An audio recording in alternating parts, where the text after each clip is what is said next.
প্রিয় শিক্ষার্থী বন্ধুরা, সবাই কেমন আছো? এই ভিডিওটি শুধুমাত্র এইচএসসি পরীক্ষার্থীদের জন্য। যারা এইচএসসি পরীক্ষার্থী, তোমরা গতকালকে তো আমি তোমাদের একটা নোটিশ দিয়েছিলাম যে যাদের নৈতিকগুলো সমস্যা তারা আমাকে মেসেজ করবা। সেই হিসেবে আমি টোটাল দুইটি বোর্ড দিয়েছিলাম নৈতিক, ঢাকা বোর্ড, রাজশাহী বোর্ড 2019 সাল। এর মধ্যে আমি টোটাল ঢাকা বোর্ডে 4টি এবং রাজশাহী বোর্ডে 3টি সমস্যা পেয়েছি, যারা আমাকে কমেন্ট বক্সে কমেন্ট করছো। তো আমি এই 4 এবং 3 মানে 7টি তোমাদের এই নৈতিকগুলো সলভ করে দিচ্ছি সমস্যাগুলো। সো সবাই মনোযোগ সহকারে দেখবে। এবং তার আগে আমি বলে রাখি, আজকে তোমরা দিনাজপুর এবং কুমিল্লা বোর্ড 2019 সালে যদি কারোর বড় নৈতিক থাকে এরকমভাবে লিখে মেসেজ করে দিবা। আর তোমরা যেটা করবা সেটা হলো এই নৈতিকগুলো বলার সাথে সাথে তোমরা ওই টেস্ট পেপার বের করবা, তাহলে তোমাদের বুঝতে সুবিধা হবে। তো আগে আমরা আসি ঢাকা বোর্ড 2019। ঢাকা বোর্ড 2019-এ তোমরা 4টা সমস্যা কথা বলছো, সেটা হচ্ছে 10 নাম্বার, 16 নাম্বার, 25 নাম্বার, 6 নাম্বার, মানে 6, 10, 16, 25 এই 4টা সমস্যার কথা বলছো।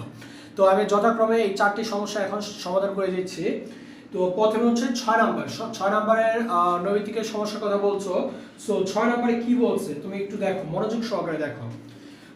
6 নাম্বার নৈতিকে বলছে সম্পা কোম্পানির প্রারম্ভিক মজুদ, সমাপনী মজুদ ও বিক্রয় পরিমাণ ছিল যথাক্রমে 6,000 একক, 14,000 একক এবং 25,000 একক হয়।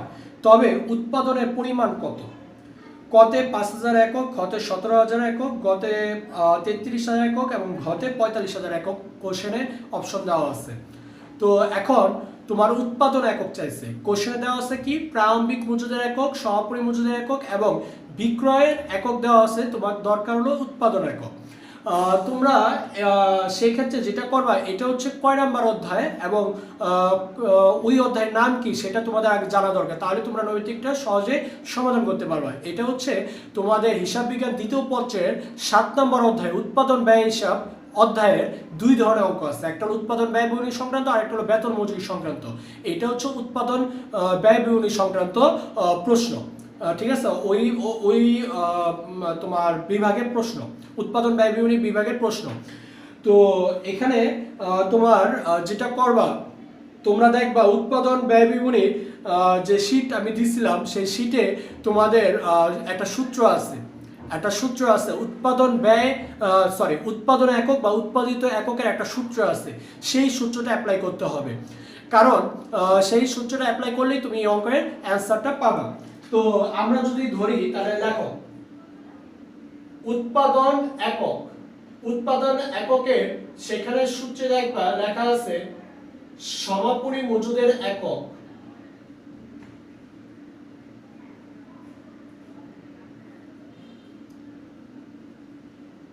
যোগ বিক্রয়ের একক বিয়োগ প্রারম্ভিক মজুদের একক।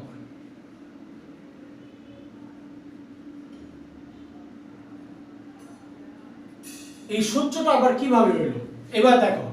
সমাপনী মজুদের একক বলতে কি বুঝাইছে? যেটা আমি বেচতে পাই নাই, এই বছর যেটা বেচতে পাই নাই সেটাই সমাপনী মজুদ। তুমি একটু চিন্তা করো, এই বছর যেটা বেচতে পাই নাই সেটা কি উৎপাদন করছি না? অবশ্যই উৎপাদন করছি, সেখানে সমাপনী মজুদের একক যোগ বিক্রয়ের একক। এই বছর যেটা বেচছি সেটাও তো উৎপাদন করছি, সেখানে সেটাও যোগ বিয়োগ প্রারম্ভিক মজুদের একক। প্রারম্ভিক কেন বিয়োগ হয়? কারণ প্রারম্ভিক বছরের শুরুতে ছিল, ওইটা উৎপাদন হয়েছে, কিন্তু ওইটা এই বছর উৎপাদন হয় নাই, ওটা উৎপাদন হয়েছে গত বছর। আমরা তো এই বছর অঙ্ক করি, আমরা তো গত বছর অঙ্ক করি না, যার কারণে প্রারম্ভিক একক কি করতে হয়? বিয়োগ করতে হবে। তাহলে সমাপনী মজুদের একক আছে কত? সমাপনী মজুদের একক হচ্ছে তোমার 6,000 যোগ বিক্রয় একক হলো 14,000 যোগ প্রারম্ভিক একক হচ্ছে, আমি একটু ভুল তুলেছি টাকাটা। প্রথমে হলো প্রারম্ভিক সমাপনী হচ্ছে 14,000 যোগ বিক্রয় হলো 25,000 বিয়োগ প্রারম্ভিক হলো 6,000। এবার দেখো 14 আর 25 যোগ করা কত হয়? 39,000। 39,000 থেকে 6,000 গেলে থাকে কত? 33,000 টাকা। মানে তোমাদের সঠিক অ্যান্সার হচ্ছে গ নাম্বার অ্যান্সার 33,000 টাকা। এরপরে 10 নাম্বার অনেকে বলছো, কয়েকজনই বলছো 10 নাম্বার সমস্যা। তো 10 নাম্বার নৈমিত্তিকটা একটু পড়ো। বর্তমানে 25 বছর বয়সী জনাব এক্স এর কাছ থেকে সোনালী ক্লাব আজীবন সভ্যের চাঁদা বাবদ 2,40,000 টাকা গ্রহণ করে। ভালো, গ্রহণ করুক। জনাব এক্স এর আনুমানিক আয়ুষ্কাল 85 বছর। ওকে, ভালো। প্রতি বছর কত টাকা মুনাফাজাত আয় হিসেবে দেখাতে হবে? প্রতি বছর কত টাকা মুনাফাজাত আয় হিসেবে দেখাতে হবে, এটা হচ্ছে তোমাদের হিসাব বিজ্ঞান সেকেন্ড পার্টের প্রথম অধ্যায়, মানে অব্যবসায়িক প্রতিষ্ঠানের নৈমিত্তিক। এই নৈমিত্তিকে বলছে কি,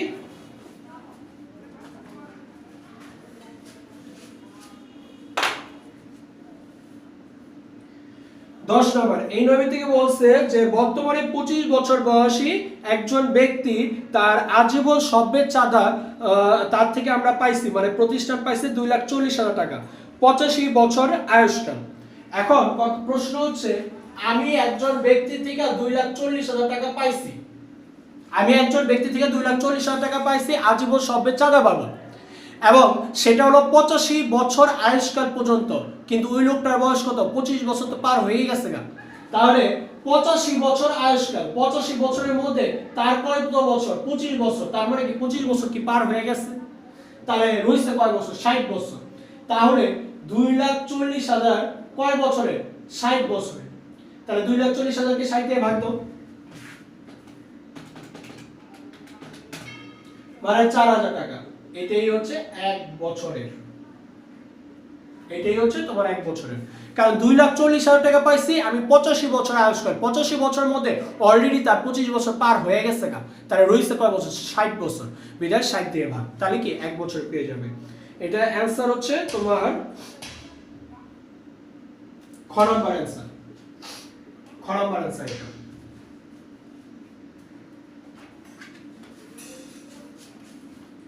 এরপর অনেকে প্রশ্ন করছো 16 নাম্বার, বার্টার সুযোগ গ্রহণ করলে অর্থ পরিশোধের জন্য ক্রেতার বই থেকে নিত্য মজুদ পদ্ধতিতে সঠিক জাবেদা হবে কোনটা? আমি যদি একজন পাওনাদারকে টাকা পরিশোধ করতে চাই, পাওনাদারকে টাকা পরিশোধ করলে জাবেদা কি? পাওনাদার হিসাব ডেবিট, নগদান হিসাব ক্রেডিট। এবং এখানে বলছে যদি বাট্টার সুযোগ থাকে, মানে কি আমি টাকা পরিশোধ করব পাওনাদারকে, সেক্ষেত্রে আমি বাট্টা পাবো। পাওনাদারকে টাকা পরিশোধ করা হয়েছে এবং বাট্টা পাওয়া গেছে।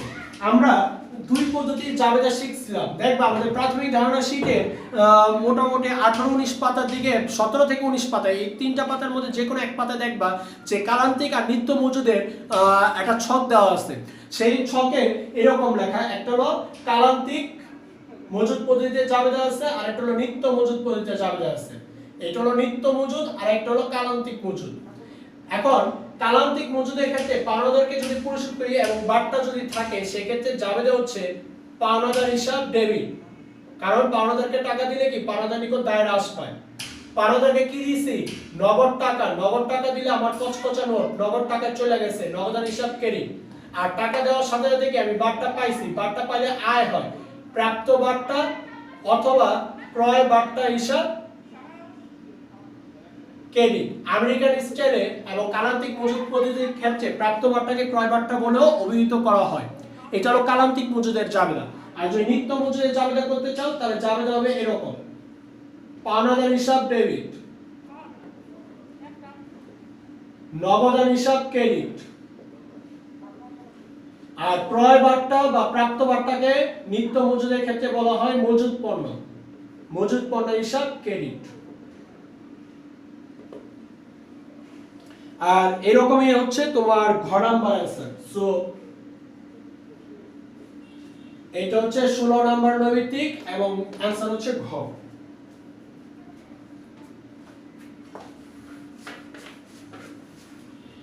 এরপরে হলো 25 একটা উদ্দীপক আছে, তো আমরা উদ্দীপকটা একটু পড়ি। বাবলা লিমিটেড এর সংগৃহীত আয়ের প্রারম্ভিক ও সমাপনী উদ্বৃত্ত যথাক্রমে 60,000 ও 40,000 টাকা, চলতি বছরে নিট লাভ 30,000 টাকা।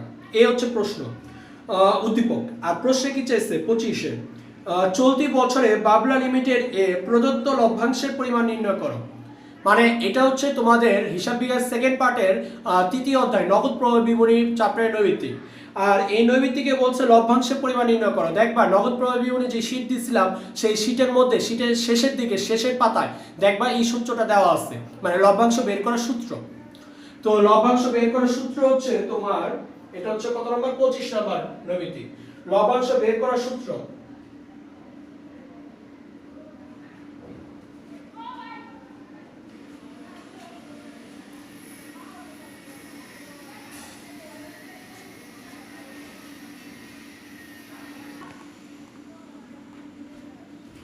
এটার সূত্র হচ্ছে প্রারম্ভিক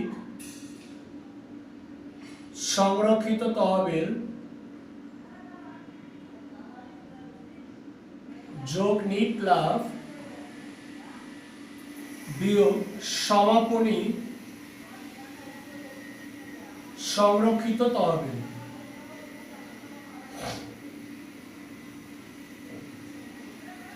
তো প্রারম্ভিক সংরক্ষিত তহবিল কত টাকা আছে? 60,000 যোগ নিট লাভ আছে 30,000 বিয়োগ সমাপনী আছে 40,000। 60 30 90 90 থেকে 40 গেলে থাকে কত? 50,000 টাকা। তার মানে এটার অ্যানসার হচ্ছে ক নাম্বার অ্যানসার। এই ছিল তোমাদের ঢাকা বোর্ডের 4টি নৈবিত্তিক সমস্যা। তো এখন রাজশাহী বোর্ডে আমরা চলে যাই। রাজশাহী বোর্ডে আমরা পেয়েছি 3টি সমস্যা। একটা হচ্ছে 4 নাম্বার, 14 নাম্বার, 29 নাম্বার। তো 4 নাম্বার কি বলছে দেখো, 4 নাম্বার একটা উদ্দীপক আছে। যমুনা কোম্পানি লিমিটেড এর প্রতিটি 10 টাকা মূল্যের 10,000 শেয়ার নিয়ে নিবন্ধিত হয়। কোম্পানি প্রতি শেয়ার 10% অধিহারে 8,000 শেয়ার ইস্যু করে। কোম্পানি 10,000 শেয়ার আবেদন পায়। এখন 4 নম্বরে বলছে মোট অধিহারের পরিমাণ নির্ণয় করো। এটা হচ্ছে তোমাদের ইন্টার সেকেন্ড ইয়ারের দ্বিতীয় পত্রের 4 নম্বর অধ্যায়, মানে যৌথ মূলধন হিসাবের অধ্যায়, মানে শেয়ার ইস্যুর অঙ্ক এটা। এখানে বলছে যে শেয়ার প্রতি 10 টাকা সে পায়, আর অধিহার কয় বলছে শেয়ার প্রতি টাকার 10%। তাই 10 টাকা 10% কত আসে? 1 টাকা। তার মানে অধিহার কয় টাকা? 1 টাকা। একটা শেয়ারের জন্য অধিহার কয় টাকা? 1 টাকা। কারণ শেয়ারের মূল্য 10 টাকা, 10 টাকা 10% অধিহার, তাই 10 টাকা 10% কত? 1 টাকা অধিহার। ওকে। কোম্পানি 8,000 শেয়ার ইস্যু করে, পাইছে হলো 10,000। আমি আগেই বলছিলাম যে আমি ইস্যু যা করব আর আমি আবেদন যা পাবো এই দুইটার মধ্যে যেটা ছোট সেটা নিয়ে আমরা কাজ করব, সেটার সাথে অধিহার ওভারের কাজ হয়। তো ইস্যু করছে 8,000 শেয়ার, পাইছি 10,000। ছোট কোনটা? 8,000। কারণ পাইছি যে 10,000, অতিরিক্ত যে 2,000 পাইছি ওটা ফেরত দিয়ে দিব, সো ওই 2,000 এখানে আসবে না। তাহলে 8,000 শেয়ার আমি ইস্যু করছি, পাইছি 10,000, 10,000 এর মধ্যে 2,000 ফেরত দিয়ে দিব। তাহলে আমি রাখবো কত? 8,000 শেয়ার। কয় টাকা করে? 1 টাকা করে অধিহার। তাহলে কত টাকা? 8,000 টাকা অধিহার। মানে এটা হচ্ছে তোমার 4 নাম্বার নৈবিত্তিকের অ্যানসার হচ্ছে তোমার ক নাম্বার অ্যানসার।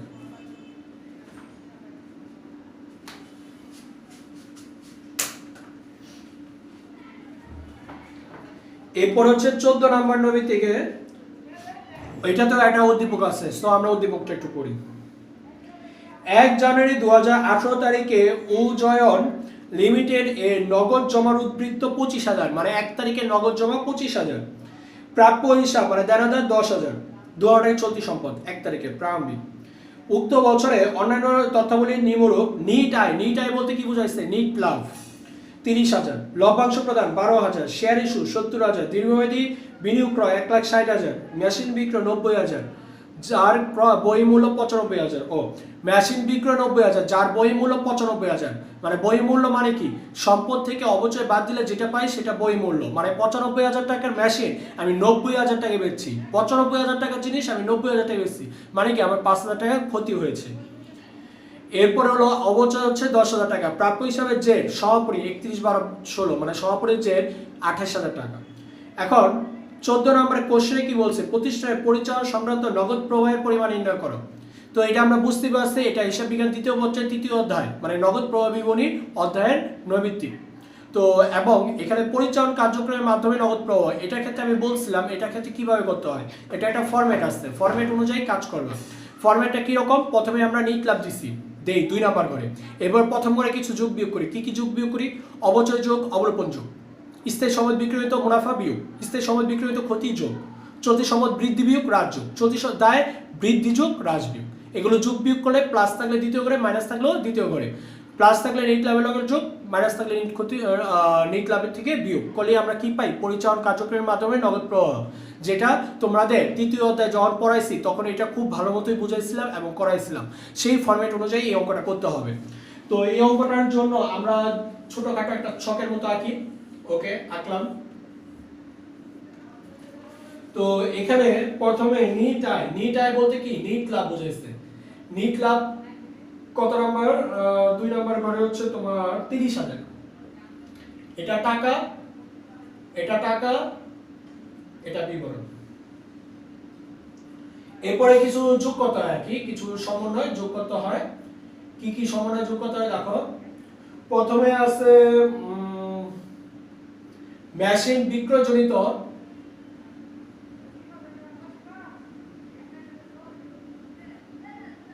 ক্ষতি।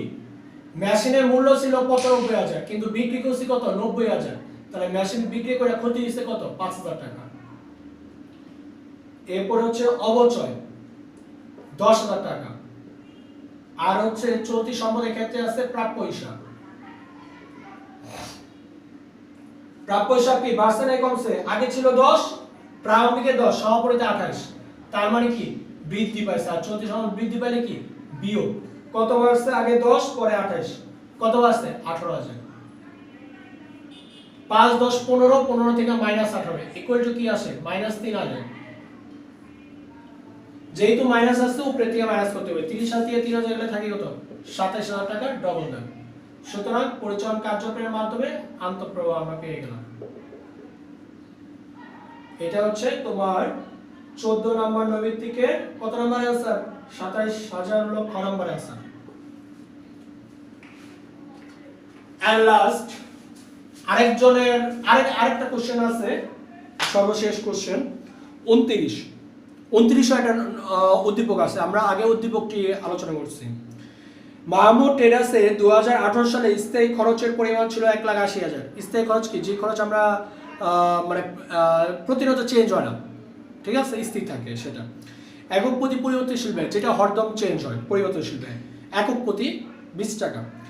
একক প্রতি বিক্রয় মূল্য 50 টাকা। ওই বছরে তিনি 10,000 একক বিক্রি করে, 10,000 একক মানে একক বিক্রি করে পণ্য। 29 কি চাইছে? কন্ট্রিবিউশন মার্জিন অনুপাত নির্ণয় করো।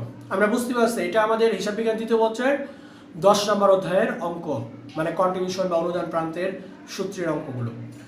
তো এবং এখানে আমাদের সূত্র অ্যাপ্লাই করতে হবে। কন্ট্রিবিউশন মার্জিনের সূত্র কি?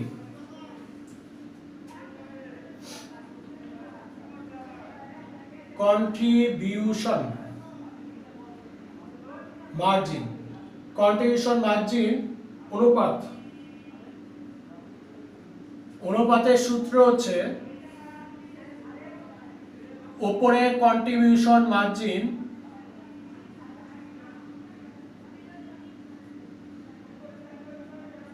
নিচে বিক্রয় সাইডে গুণ 100। উপরে কন্ট্রিবিউশন মার্জিন বের করার সূত্র কি? বিক্রয় বিয়োগ পরিবর্তনশীল ব্যয়।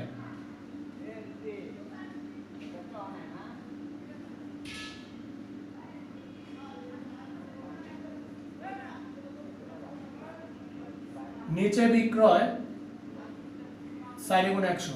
আমি একটু এদিকে লিখি টাকাগুলো। বিক্রয় এখানে দেওয়া আছে কত? বিক্রয় দেওয়া আছে 10,000 একক। প্রতি একক বিক্রয় মূল্য কয় টাকা? 50 টাকা। বিয়োগ পরিবর্তনশীল ব্যয় দেওয়া আছে 10,000 একক। প্রতি একক কয় টাকা? 20 টাকা।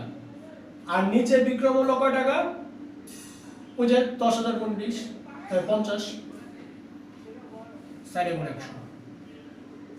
তাই 10,000 গুণ 50 5 লাখ। 10,000 গুণ 20 2 লাখ। 10,000 গুণ 50 5 লাখ। 5 লাখ থেকে 2 লাখ গেলে থাকে কত? 3 লাখ ভাগ 5 লাখ সাইডে গুণ 100।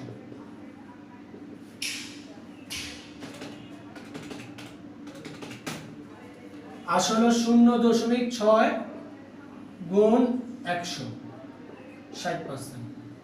এখন তোমরা চাইলে এই রেজাল্ট দিতে পারো, চাইলে এই রেজাল্ট দিতে পারো। কোন রেজাল্ট আছে দেখো, ও তোমাদের গ নাম্বার আছে, গ নাম্বার আছে 0.60, একটাই সময় রাখবা 0.6 আর 0.60 একই কথা, তার মানে এটাই রাইট, গ নাম্বার রাইট। সো আজকে এই হলো সমস্যা ছিল, তো আশা করি বুঝতে পারছো সবাই। আর কালকেও পরের দুইটা বোর্ড থাকবে, যাদের নৈতিক সমস্যা তারা ওরকম ভাবে মেসেজ করে রাখবা। আমি আরেকবার বলে দিচ্ছি, দিনাজপুর বোর্ড 2019 আর কুমিল্লা বোর্ড 2019।